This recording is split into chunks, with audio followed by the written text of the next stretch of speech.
Welcome everyone. I'm glad to have you and glad to see such a great group and diverse audience joining us today. My name is Megan Dettenmeyer. I'm the Forestry Extension Educator today. And I just want to welcome Heidi to our presentation today. So one quick note, if you're looking for ISA or SAF CEUs, when you registered for this webinar, you should have entered that information on your registration page. If you did so and you're attending, you don't have to do anything else.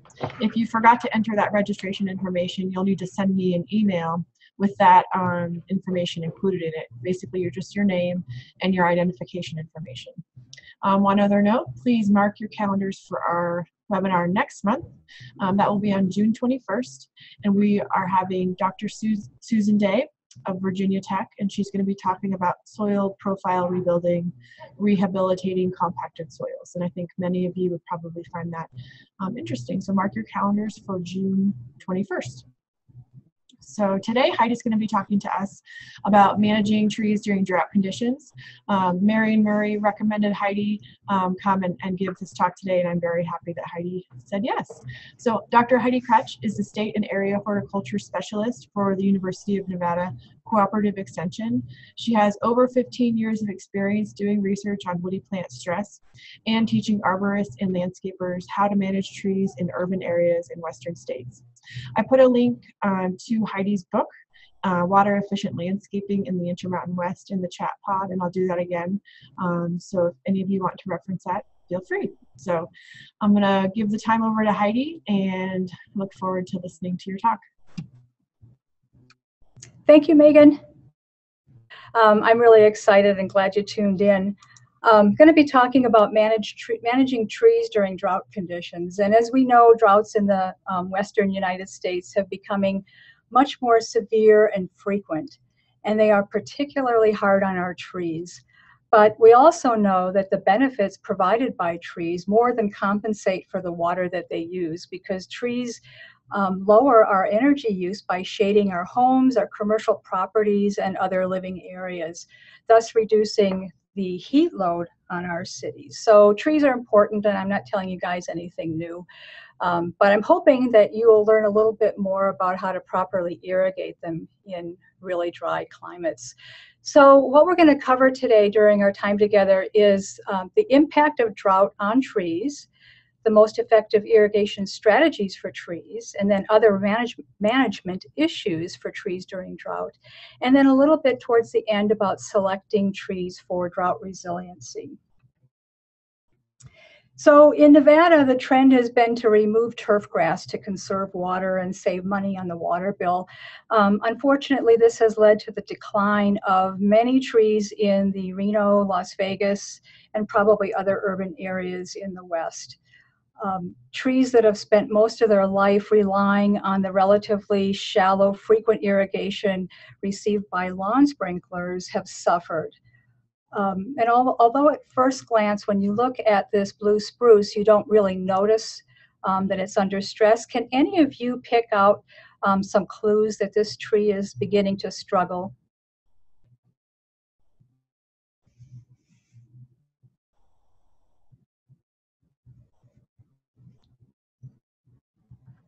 Megan, I can't see the chat screen, so. So if you hover over with your mouse at the bottom of the screen, I think maybe chat will pull up. If it doesn't, cone production, excessive cone production, thinning on one side, slightly stunted growth at the top. Those are some options, some answers. Yeah, and those are all good answers. The one that I particularly was thinking about is cone production, because we often get people calling our office and saying, well, I don't know, my tree looks pretty good because it's producing tons of cones, not realizing that cone production is one of the signs of tree stress. So that's really important to realize. So the point is, we're killing our urban trees, and this is or was a blue spruce. And again, the homeowner removed the lawn, replaced it with ground cover plants and rock mulch, removed the irrigation, and this was the result. It's not pretty, and we're seeing it all over the city.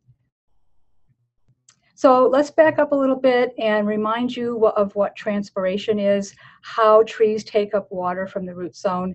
And even though we know that trees take up water from their roots, the process actually starts at the leaf surface.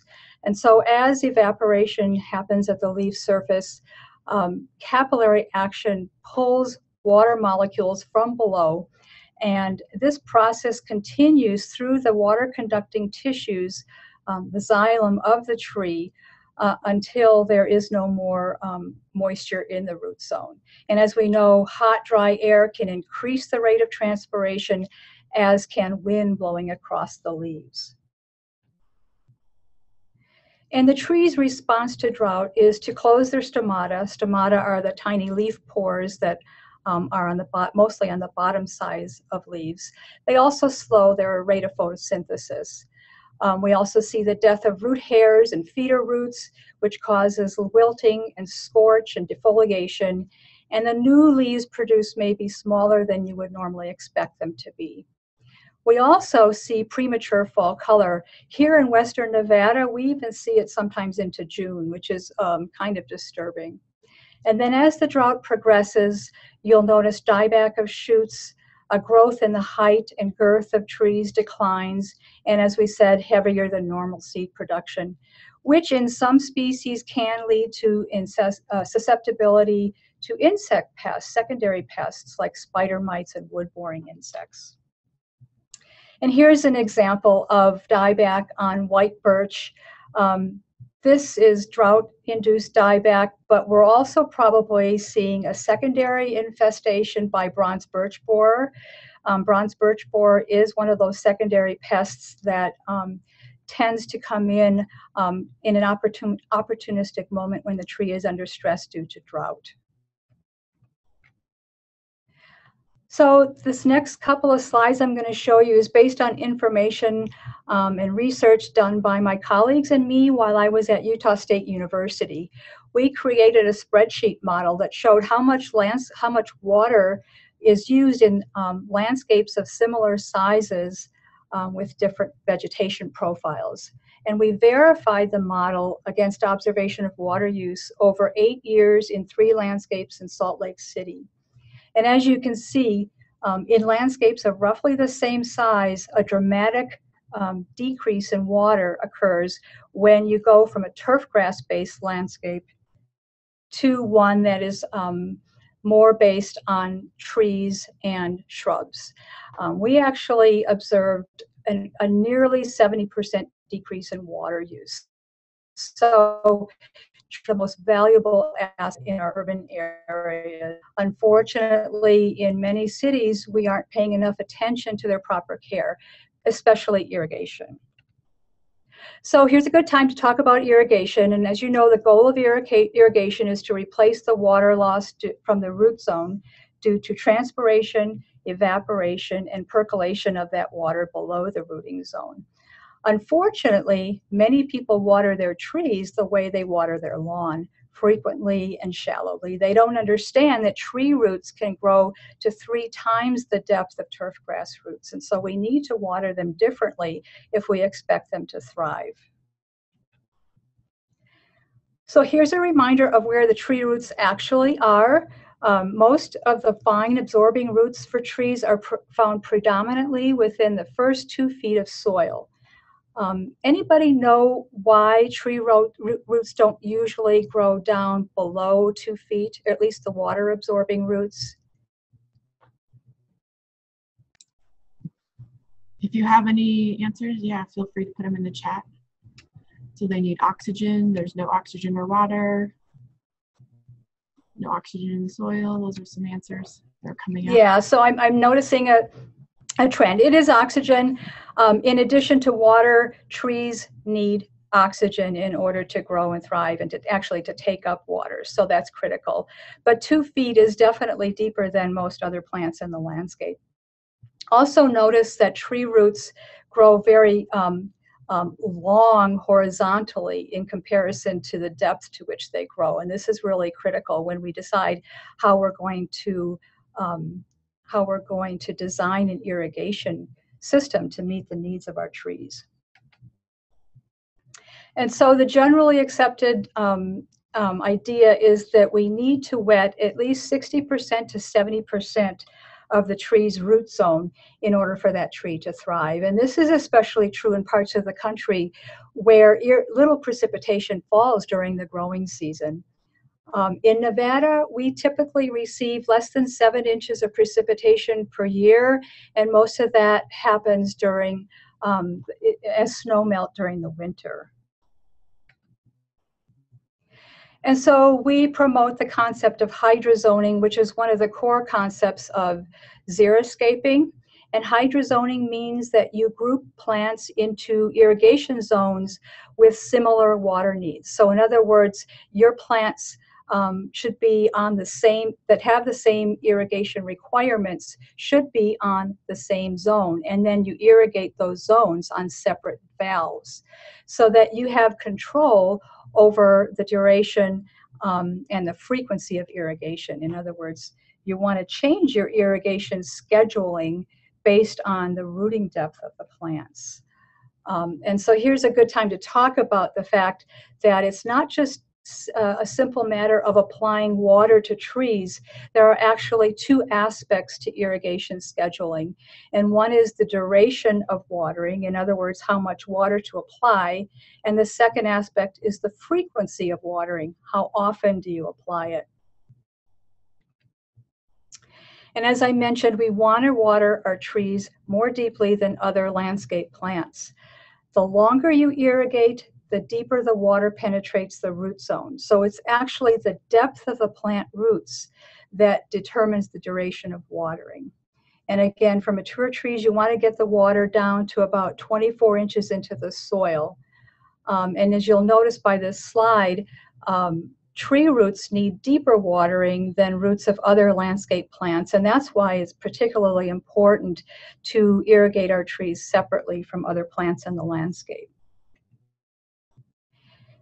So one way to estimate the amount of water lost from the tree root zone is to calculate it based on reference evapotranspiration rate as measured by a local weather station.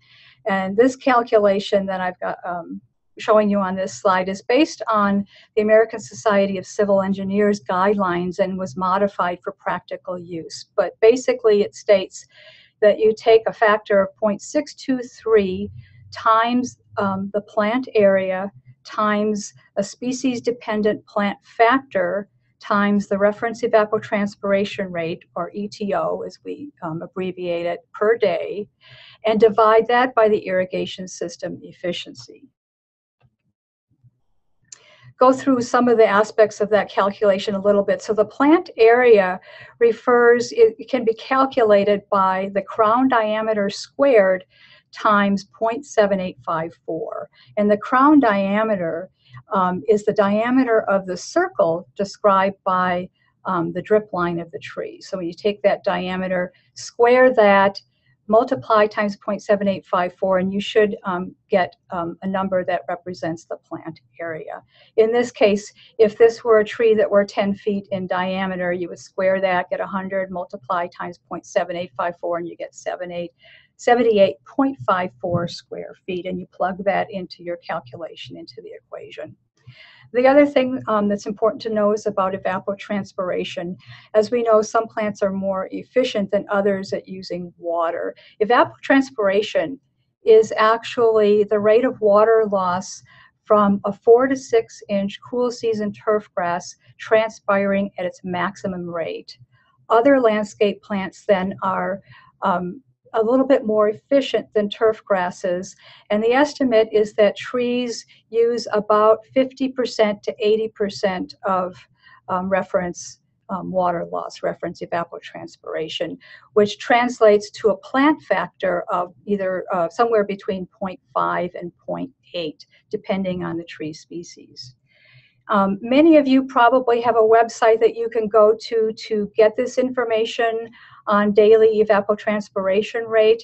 Here in Western Nevada, our website is the Washoe ET website, and I've actually put in the address so that you can actually go in and find ET rates. If you just put in the first part of this address, Without the last part, you'll come up with water use for turf grass, which isn't really helpful when you're trying to figure out how much to put on your trees.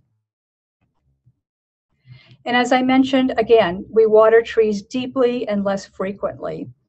And a high evapotranspiration rate means that the tree is going to, or the plant is going to need more water.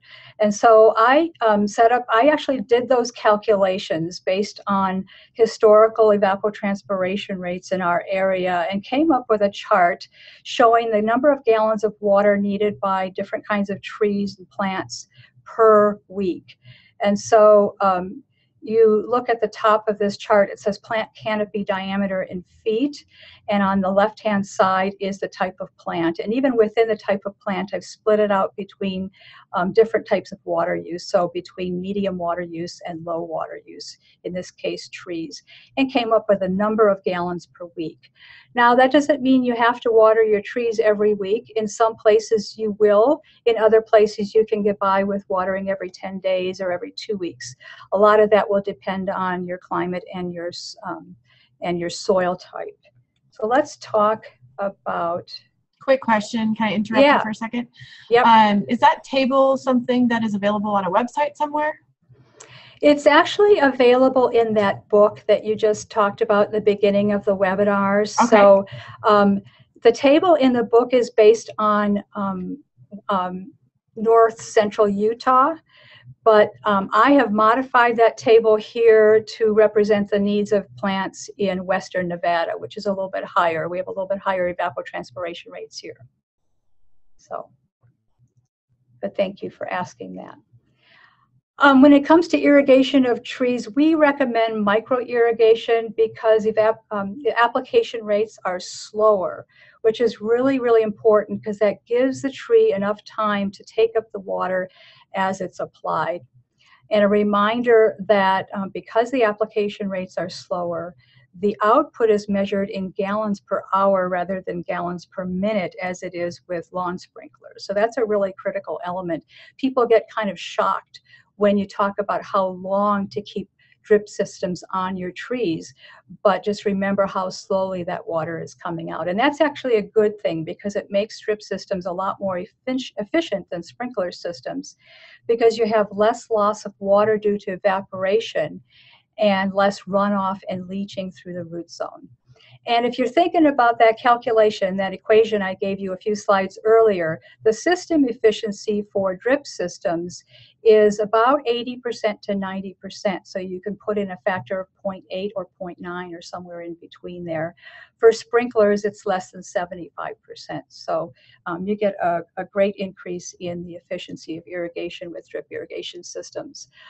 Talking a little bit about micro irrigation emission devices, reminder that these are operating at low pressures, which is why they are so efficient and why you don't lose as much to evaporation. So we're operating at pressures of 10 to 30 pounds per square inch rather than 40 to 70 pounds per square inch, which is common with sprinkler systems. And then drip systems have different kinds of emitters. So drip emitters we recommend for shrubs and small trees. And the output of a drip emitter, it tends to be between 0.5 and 6 gallons per hour. Bubbler emitters can be used as well. Those are good for new trees in which you've installed a berm to hold the water around the root zone, or trees that are surviving in wells. You can use bubblers for those, and sometimes we use them for shrubs also. But microspray emitters are becoming a real favorite of mine because they're great for medium to large trees. They have a larger output, 3 to 30 gallons per hour. And I'll show you a picture next showing you how the spray arc is actually a little bit larger. So it's kind of a cross between drip systems, which we have to run for a really long time, and sprinkler systems, which we really aren't that great for trees. And you don't need to use as many microspray emitters for that reason. The important thing to remember here is that the main difference between these emitter types is their mode of water dispersal. Otherwise, they're all low pressure devices. So here's the photo of the microspray emitter. And as you can see, it's kind of like a little sprinkler, but because it's spraying water at such low pressures, you're not getting the pressure behind those water droplets. The water droplets tend to be larger and tend to not evaporate into the air as easily as do lawn sprinklers. Basically, they're external emitters that are connected to the lateral distribution line, which is here, by spaghetti tubing. And as I mentioned, fewer heads are needed to cover large areas, which can be a good thing when you have a very large tree with a large drip line area. The other nice thing about microspray emitters is that they're visible. You can see them. They're up above the mulch. And you can see easily whether they've been damaged by foot traffic or by animals chewing on them or whatever reason.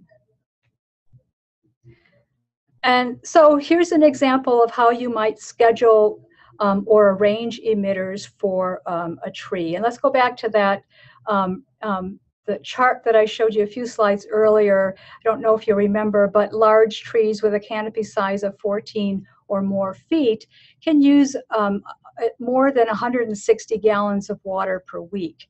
And so if we were to then translate that to how many emitters do I put around that root zone for a regular drip emitter, in this case, a 2 gallon per hour emitters, we would use 20 2-gallon per hour emitters and irrigate for about 4 hours once a week. And if you do the math, you can see that 20 times 2 times 4 is 160. Now, this is just an example. The tree that you're working with may need fewer emitters or a greater number of emitters, depending on your soils and other issues related to the species of your tree.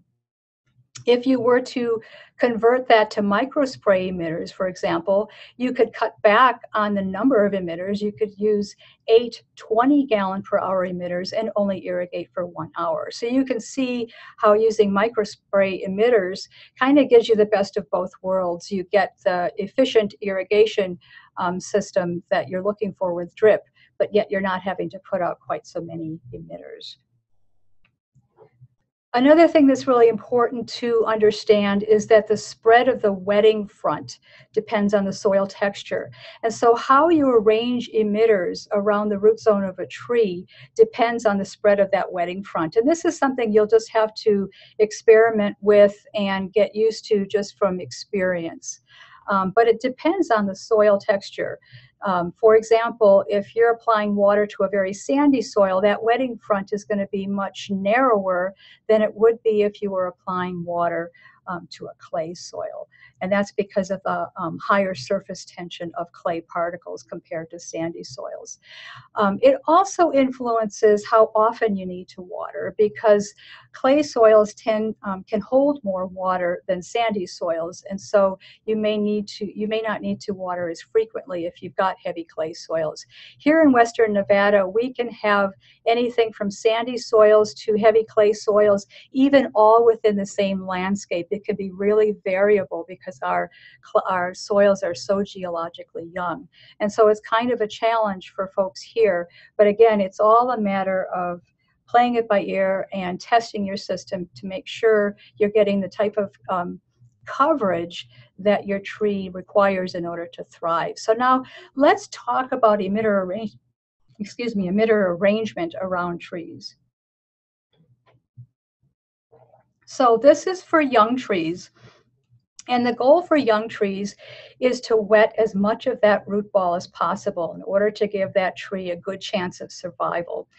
And the irrigation line should not be up against the trunk. We see that too often where they've just thrown the emitter line down. There's one emitter and it's right up against the trunk of that tree. And that is just not where those fine water absorbing roots are. Also, we think it's really important that you place emitters not only within that drip line or within that where you know that root ball to be, but also beyond that, because roots don't grow into dry soil and they don't seek water, they follow water. And so you always want to have your wetting front go just a bit beyond the rooting zone. And as a matter of fact, that is so important. that we actually recommend that you plan an irrigation system for a tree for the mature size of that tree. Because as we're all very well aware, a lot of times the irrigation system you put in for a young tree remains the system for the rest of that tree's life. We see that too frequently, where you've got a huge tree that's obviously under stress and it's got one emitter right up against the trunk. And so that's not going to help trees to survive.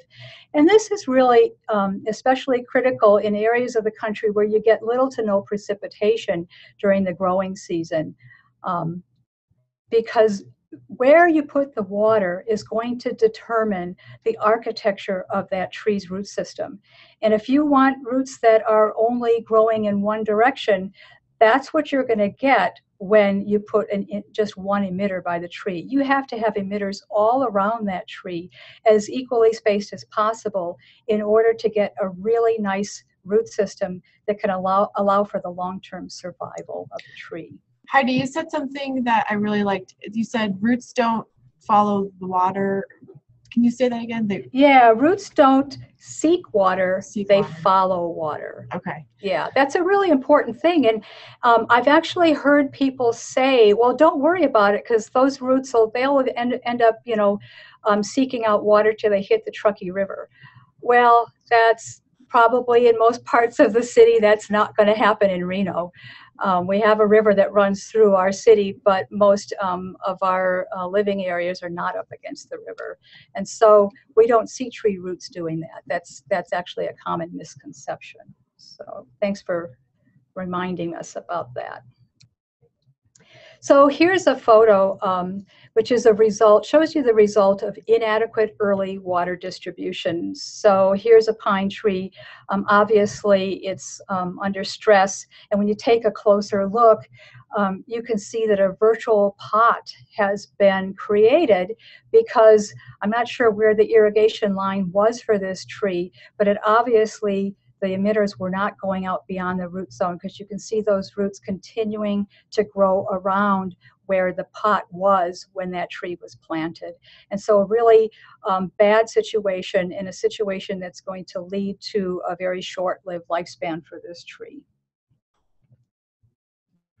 So here's emitter arrangement ideally for a mature tree, especially in the southern part of the Intermountain West and western part of the United States. It's really, as I said, it's really critical that you get as even a distribution of water around that root zone as possible, because the depth and distribution of that water application is going to determine the architecture of that tree root system. And these are just some examples. Notice that the wetting fronts slightly overlap here, which gives you good coverage. I kind of compare it to when we talk about lawn irrigation, we always talk about head-to-head coverage. Well, you don't need head-to-head coverage with drip emitters, but you do want to get some overlap. So as much of that root system is going to be covered as possible. And here's another drawing that kind of shows you where you might want to put emitters. I like this drawing because it shows you, here's the drip line, this circle here, and it shows you the emitters going out beyond the drip line. Remember, roots don't grow into dry soil, and if we want to have a tree that grows nice and stable, that can stand up to wind, can stand up to soils that flood, because we do flood here in the Intermountain West, you really want to have a tree with a good stable root system. So here's a good question for you. How will the architecture of this tree root system look given the spacing of its emitters? Feel free to chime in the chat pod.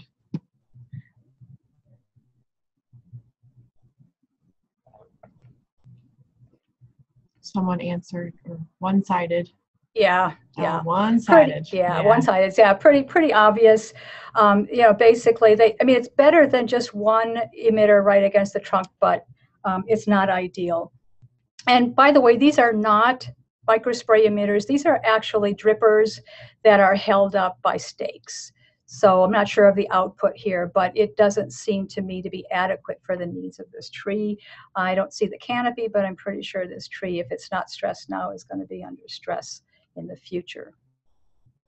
And here's another way that we can efficiently irrigate trees. I don't see this too often, but it seems to be kind of a trend right now to put drip irrigation in irrigation lines parallel to one another across the root zone of multiple trees. So, for example, if you've got trees in a line near a home or another structure, or maybe in a parking strip that doesn't have turf grass, you might put in lines of irrigation that cover the root zones of those trees. And you might think this is wasteful, because what about this space here? But remember where those tree roots are growing.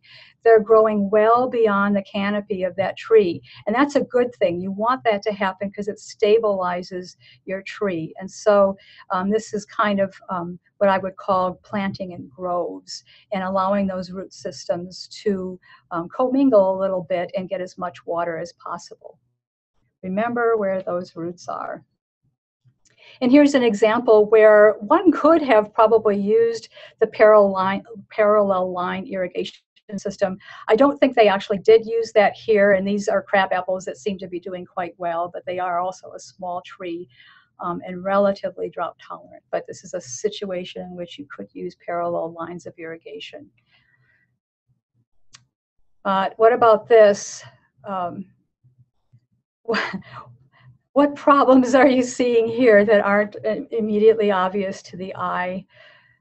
I think the thing that concerned me the most was, rather than staking this drip line in, they're actually using the trunks of the trees as a way to stabilize the irrigation. Not a very good system. Good idea in putting that irrigation line across this line of trees, but pretty much a poor execution of what the idea was. These trees are probably actually getting very little water from this irrigation system, and most of their water is probably coming from this ditch. But unfortunately, the ditches doesn't always have water in it during the growing season. It's often dry, so these trees are going to be under stress. So let's talk about irrigation of trees that are surrounded by turf grass. And I want to say up front that I don't think trees should have turf grass right up to the trunk, because tree roots and turf grass roots do compete with one another, and usually the turf grass roots win. They can take up water and nutrients much more quickly than trees can. And so when people do want to have lawns, trees in the middle of a lawn, we often encourage them to put those trees in groves, and put in a big mulched island and use some type of organic mulch around them. And in this particular situation, these trees are actually surviving on the lawn irrigation. And the only reason they look so great is because these people are using way more water on that lawn than they need to. So they're wasting a lot of water, which isn't a good idea during drought conditions. The trees look great, but they would look even better if they had a separate drip system around these trees, and then the lawn irrigation would just be an extra insurance policy, and they could cut back on the duration of irrigation on that lawn, and thereby save a lot of water. Heidi, do you think the proximity of the turf grass to those trees is close, just right? Well, no, it's probably that mulch. That's a good question, Megan. That mulched island should be bigger, in my opinion. You really want the mulch to go out to the drip line or even beyond the drip line. I was going to talk about that again as well, but these folks have done a pretty good job with this. I even rarely see this kind of situation. More often we see like this tree in the background here, where it's sitting right in the lawn. And again, it's the lawn doesn't have any problem with that, but the trees do suffer a bit from that. Okay, what's going on with this tree? Let's see if there are any observant folks out there.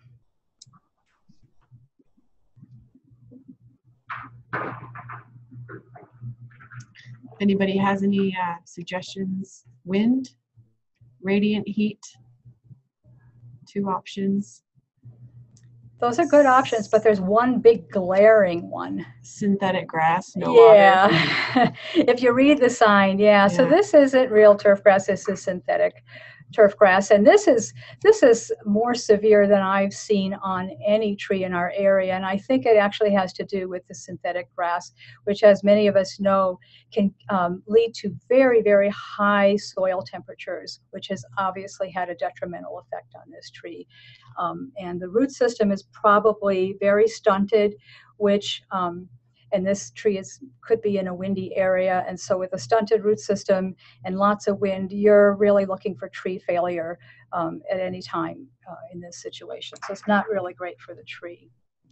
This tree was actually planted when there was a lawn here, a regular lawn, and then in the name of conserving water, they took out the lawn. So those roots are probably well out into the soil here. But then when they put down the artificial grass, it got so hot that it burned the roots. The roots aren't functional anymore. Okay, so some other strategies for managing trees during drought. You want to mulch at least out to the drip line, further if possible. You don't want to fertilize trees during drought conditions because they're not able to take it up. It's stressful on the tree. It can actually burn the roots, especially if you're using high nitrogen fertilizers. And you want to limit your pruning to simple removal of dead wood or crossing branches.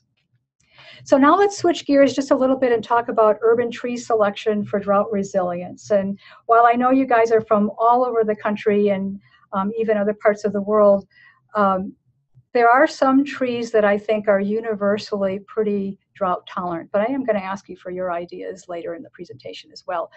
But here's a reminder that water movement through trees actually starts at the leaf surface, and this is a picture of the stomata. You can't really see the stomata on the underside of a leaf with your eyes, but when you use a scanning electron microscope, these are the stomata, those leaf pores. They look like little lips on the surface, underside surface of this leaf. And that's really critical because there are certain leaf characteristics that are species dependent that can make some trees more efficient during drought than others. In other words, they hang on to their water better.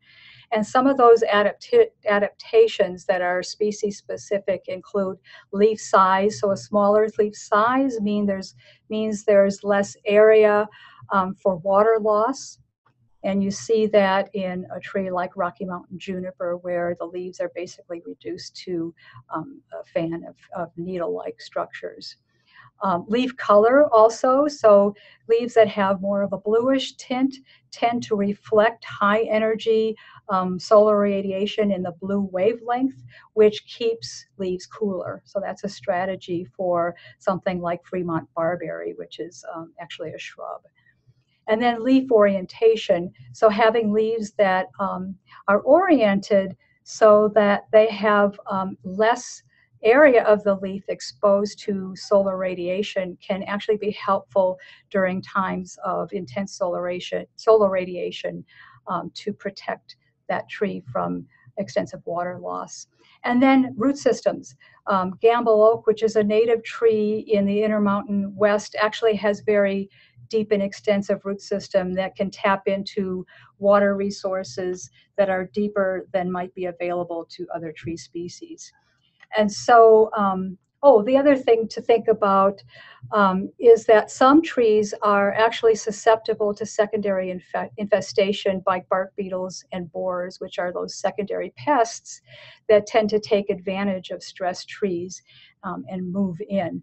And the species that are particularly problematic with regards to secondary infestation by wood-boring insects are ash, birch, some of the birches, elm, fir, locust, pine, spruce.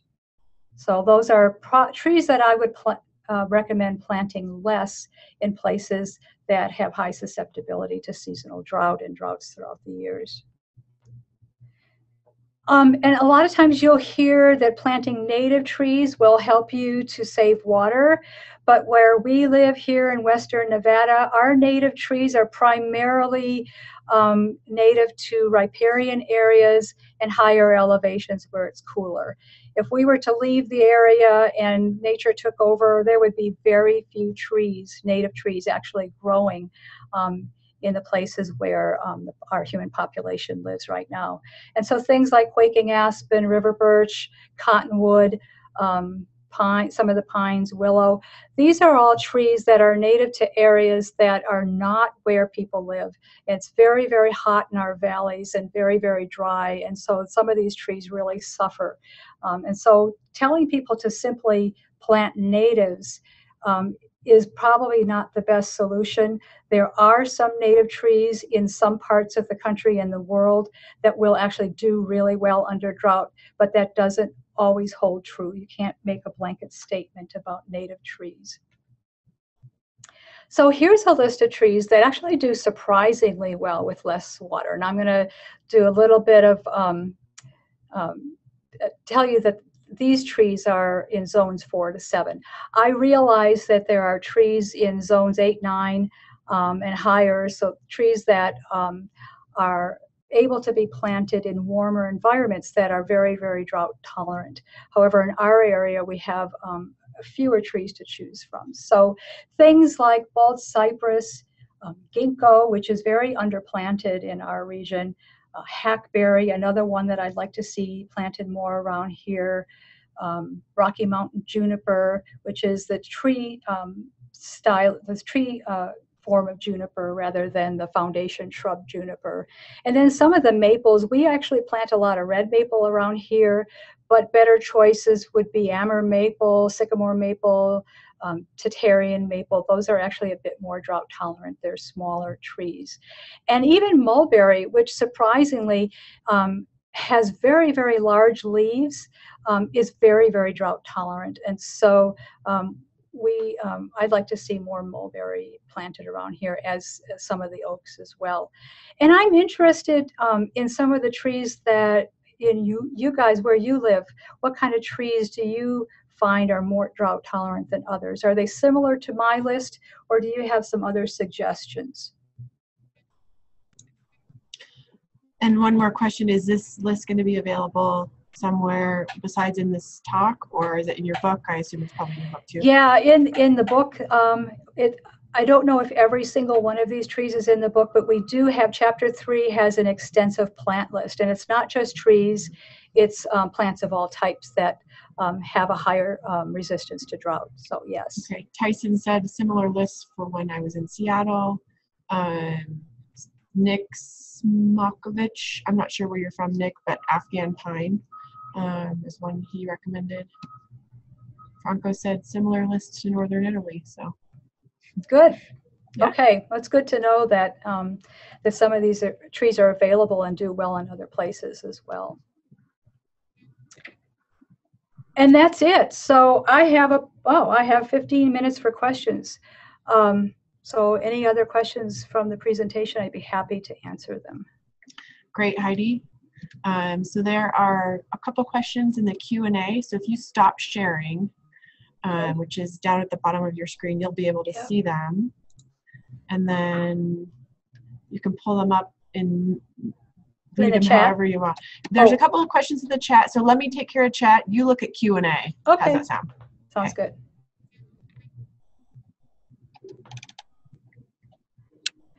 Okay, so one question, the first question I got here, Jason's asking, what is your recommended mulch depth at different stages of a tree's life? I usually recommend 3 to 4 inches of mulch, and I do recommend, and I forgot to talk about it, but I do recommend an organic mulch, something like shredded bark. We use a lot of shredded bark around here because it doesn't blow around as much as the bark nuggets. But we also use a lot of rock mulch, which it's cheap here. We have a lot of rock in Nevada. Unfortunately, trees don't really do as well under rock because rock reflects so much heat and light, and it actually increases the tree water use. So I recommend an organic mulch around trees. So I guess the answer is 3 to 4 inches. There's another question about anti-transference. I'm not a big fan of anti-transparents because what they do is, based on the word anti-transparent, they actually inhibit transpiration, which is a strategy not only for the tree to take up water, but I know that they're used in times of inadequate water. However, they also don't allow that tree to cool itself down, and so you can get really high temperatures building up in those leaves when you're using anti-transparents. Anti-transparents are great for transporting trees from one place to another for sale, but I'm not a believer of their use in the landscape. And I'm sure that there are people that might disagree with that, but I just haven't found it to be a useful strategy. Let me read one to you in the chat pod that I found. Okay. Can you speak to the value of using plant growth regulators such as Cambistat for secondary effects to reduce drought stress on trees? I don't know enough about the growth regulators to really comment on that, so I'm sorry. I don't want to give you an answer that's probably going to be wrong. Let's see. Okay, so here's someone that wants me to show the tree list again. So can I get back on and share, Megan? Sure, you can share your screen again. Let's see if I can remember how to do that. Let's see. Josh asked a question. I'll just answer it right now. Okay. The webinar will be available probably by Friday at the latest. So I'll put that YouTube link back up in there. But really easily for you to find it, just go to forestry.usu.edu, and I'll type that in there so you don't have to remember it. Forestry. And check out our webinar sidebar, and all the webinars that we have posted or held throughout the last couple of years are listed there. Easy to find. Okay, I'm going to try to share this. For some reason, the share button doesn't show. And I don't know if I'm not looking. You may need to hover your mouse around inside the Zoom window that's an auto hide on that toolbar. So okay. sort of move your mouse around. Okay. That's not it. Gail, I saw you have a question about the book and how do I get it. If you go open up your chat window, I've put the link to Heidi's book many times in the chat window. So just scroll up until you find it. And Wendy just posted Heidi's contact information, so you'll probably be getting some emails. Oh, I'm just struggling here. I can see it. You guys probably can't see it yet. No. I don't know why it's not coming up for me. So can you not find the Zoom window? I can't find the Zoom window. All I can find is the Dell Webcam Central window. Yeah, that's not that not the have one. anything to do with Zoom. Yeah. Yes, I don't know. Again, you should see if you see the little Zoom icon down in your toolbar. If you click on that, I think what's happening is it's just a tiling effect. It's in the background, so you just need to bring it to the foreground. Okay. So you can Alt Tab if you know how to do that. You can Alt Tab and look for the Zoom icon. That'll bring it to the front. Okay, here we go. Okay. Okay. Can you see it now? Not yet. No.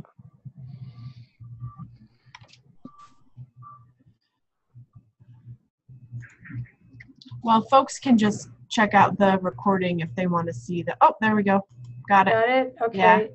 So, there. Oops. There you go. Perfect.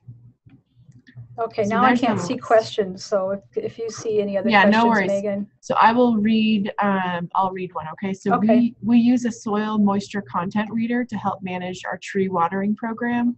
What's the minimum water content percentage that should be maintained during drought periods? Well, I don't use those soil moisture meters, and so I couldn't give a good answer on that. Is there anybody else out there that uses them that can answer that question better? If we folks, mostly use evapotranspiration rates. Feel free to chime in the chat if anybody has feedback for that. Let me read it. Any info on rainwater systems that work with your suggested equipment? Rainwater systems, I'm assuming you mean designing the landscape to capture rainwater. Not sure if that's what they're talking about. That was Todd Baldwin. So Todd, if you want to chime in, feel free to do so. We can skip that question for now. Well, one thing I can say about rainwater capture systems, I wonder if they're talking about rain barrels, which we don't use here in Nevada because they're actually not legal, but there is a bill up. They may be legal at some time in the near future. The problem with rain barrels is, well, you're going to have a pump to get the water to the tree, or have the barrel at a higher elevation so that water can move to the plants in the trees by gravity. Beyond that, I cannot comment because I don't really deal with water in rain barrels. However, I will say that if you design your landscape so that it captures rainwater, you can actually have trees located in areas where water will be captured by rain. Unfortunately, here in Western Nevada, when we get rain, it floods. When I'm talking about rain, I mean significant rain. So most of the rain that we get is just enough to get your car dirty. It barely penetrates the soil.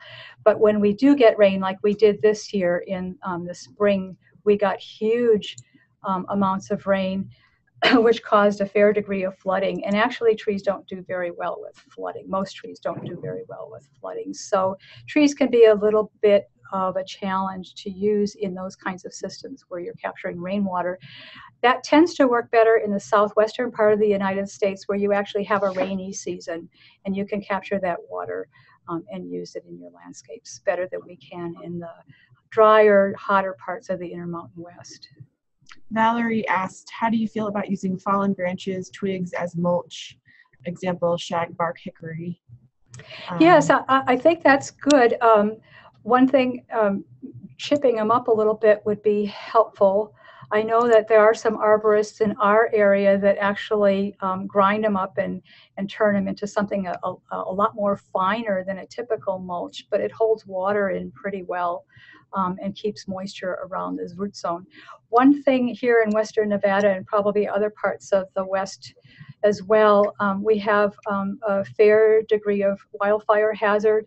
And so in areas where you may have a little bit higher risk for wildfire, we don't recommend using pine needles unless it's just what falls from the tree itself, but using pine needles as a mulch or other types of products on trees that are close to the house, closer than 30 feet to the house. So that's one thing to keep in mind. Valerie chimed in on what if those shagbark hickory have fungus on them? Is that still okay? Oh, that shouldn't be a problem. That fungus is just, depending on what it is, but in most cases, it's just one of the many types of microbes in the soil that are breaking things down.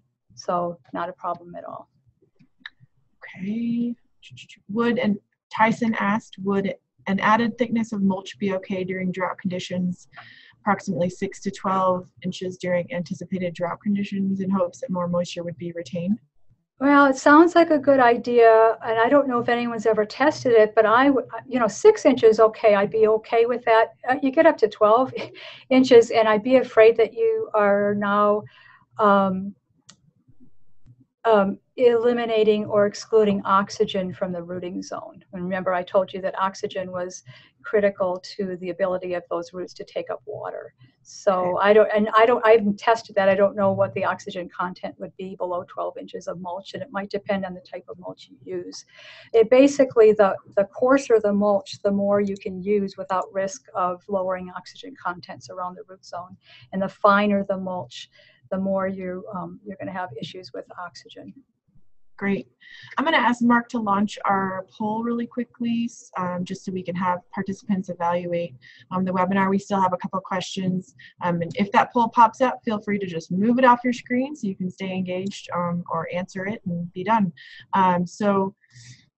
Lisa wanted to know, can you explain where she might find evapotranspiration rates? Is there a website you can recommend, or is that just kind of local, regional information?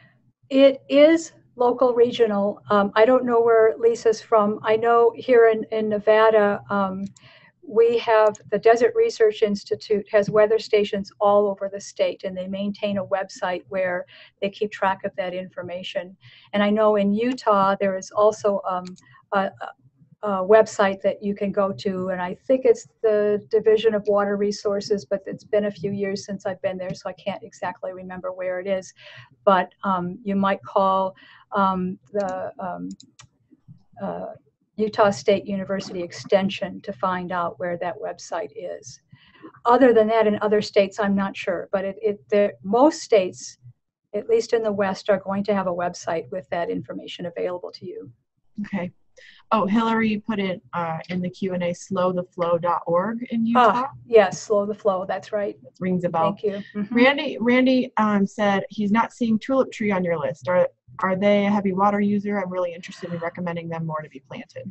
Yeah, now Tulip Tree is would be fine for areas that are not quite as hot and dry as we are in Western Nevada. And we've actually seen them used quite a bit more in Utah and even more in the Midwest. So depending on where you live, the Tulip Tree would be actually a pretty good choice. Here we don't use it quite as much. It just doesn't seem to tolerate our soils as well, and it's not quite as drought tolerant for our needs. Brian Eubanks just chimed in on the up to 12-inch mulch question, and he said definitely a no on that. So he participated in rewriting the revision of the ANSI 300 Section 6. Awesome. Thank you, Brian. Yeah. Yep. Have you heard of Irricade systems to store water for local tree irrigation? I have not, but I'd be interested to know what it is. Okay. Irricade? Irricade, yeah, it's a very creative name. Yeah, I've not heard of it. IRRICADE. Okay. So Nick, she mentioned that her business. Okay. Question. All right. If there's no more questions that I haven't addressed, I'm just gonna wait one more second. There might be another question. Nick mentioned pinyon pine is also a good choice in Zone 7, just for anyone that's still trying. Yeah, pinyon pine, probably not a street tree, but something that could be used in a home landscape very easily. Mm-hmm. And that is a native. Heidi, I'm wondering about like weed barrier, or even I've seen people use plastic for landscaping, to keep weeds down. I guess that could certainly have an effect on, certainly the plastic could have an effect on a tree's ability to get moisture. Yes, thanks for bringing that up, Mark. I'm not a fan. Well, obviously, I hope none of us are fans of using black plastic around trees, but I'm also not a fan of landscape fabrics around trees. I think there is a bona fide use for them in areas where you just want to have a mulch pathway, or you want to eliminate weeds from an area that's unplanted, but they do tend to interfere unless the landscape fabric is in direct contact with the soil. It interferes with water penetration into the soil. Here in Western Nevada, our soils are very rocky. It's very rare that we can have an area where you don't have rocks on top of the soil. And so when you put landscape fabric down and you stretch it tight, as many people do, you are actually putting a barrier to water penetration. And I've seen trees really struggle under those conditions. I did not know that artificial turf, or not artificial turf, but what did you call it? Like the plastic grass or whatever. I didn't know. Oh, the synthetic grass? Synthetic grass. I didn't know that created a massive heat trap. Yes. I'm not aware of that. Yes, and as a matter of fact, it's even hard on children playing on sports fields and adults, anybody. Those temperatures can get up above 120 degrees in that first layer of soil, the first couple inches of soil. So yeah, it can get really hot under there. Great. Well, I'm gonna end it there. If you haven't taken the poll, please take 2 seconds to answer our questions for us. I really appreciate Heidi and Mark taking your time out today to help us facilitate such a great webinar. So again, mark your calendars for June 21st. We'll have Dr. Susan Day talking about soil compaction, and I think a lot of you guys will probably be interested in her webinar as well. So everybody have a great day, and remember to take the poll. Thanks, everyone. Thanks, Heidi. Thanks, Thanks. Mark. Bye-bye. You're welcome. Bye, guys. Bye.